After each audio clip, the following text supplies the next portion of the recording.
dutangiranye agafilme kacu keza cyane. Hano hari umugore wari uvuye mu kazi akora mu ndege nka baba hostel nyine bagenda mu ndege bakira abagenzi, mbese bakobwa beza cyane baba bakora mu ndege.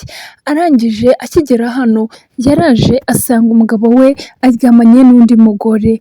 Arangije nta kindi kintu yakoze, nta nubwo yiteye kureba mu maso ngo amenye uwo mugore uwo ari we, yahise asubira inyuma. Arangije hano rero nta kindi cyabaye. Hano Rurinda yatangiye kuvugana na hano mpafite akabiriti keza cyane, ndabizi kano kabiriti kabinkorera. Arangije umugabo yabonye umugore we afashe ikibiriti, arangije agiramo n'ubwo aravuga ati noneho se yaba agiye kudutwikira hano muri iyi nzu.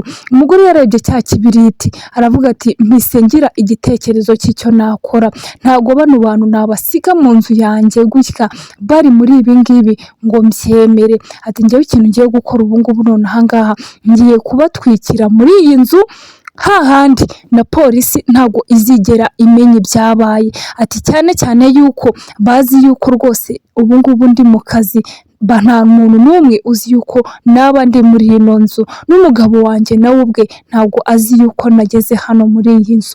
Ati ubu ngubu iki kintu kigiye kubaho ni ukubatwika nta kindi.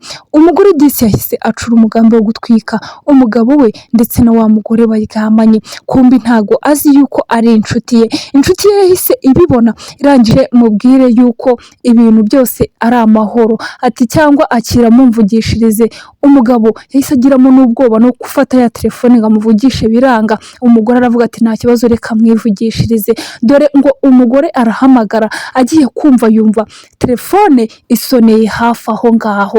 Ikimara gusonera hafi aho ngaho rero umugore yahise areba umugabo we aramubwira ati ibyo bintu ndi kumva ni ibiki? Umugabo arangije avuga ati ndapfuye noneho rwose ubuzima bwanjye burangiriye aha ngaha.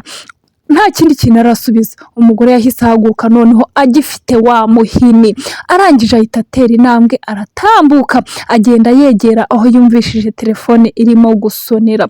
Umugabo yahise agiramo n'ubwoba ahita akuraho amashuka aza yegera umugore we aramubwira ati Priya mbabarira ureke ibyo bintu sigaho. Arangije yaraje akuraho irido hano, dore ngaragwa kuri mushuti we yambaye ubusa, ndetse nuweba no muri telefone yiwe afitemo ifoto y'umugabo w'abandi. Arangije nta kindi kintu cyabaye, umugore yazamuye umuhini aravuga ati ndakwishe wowe rwose ntago uraye. Yarahindukiye areba umugabo we aravuga ati ibyanyu bibarangiriyeho. Nuko agafilme kacu karangiye, turabakunda cyane.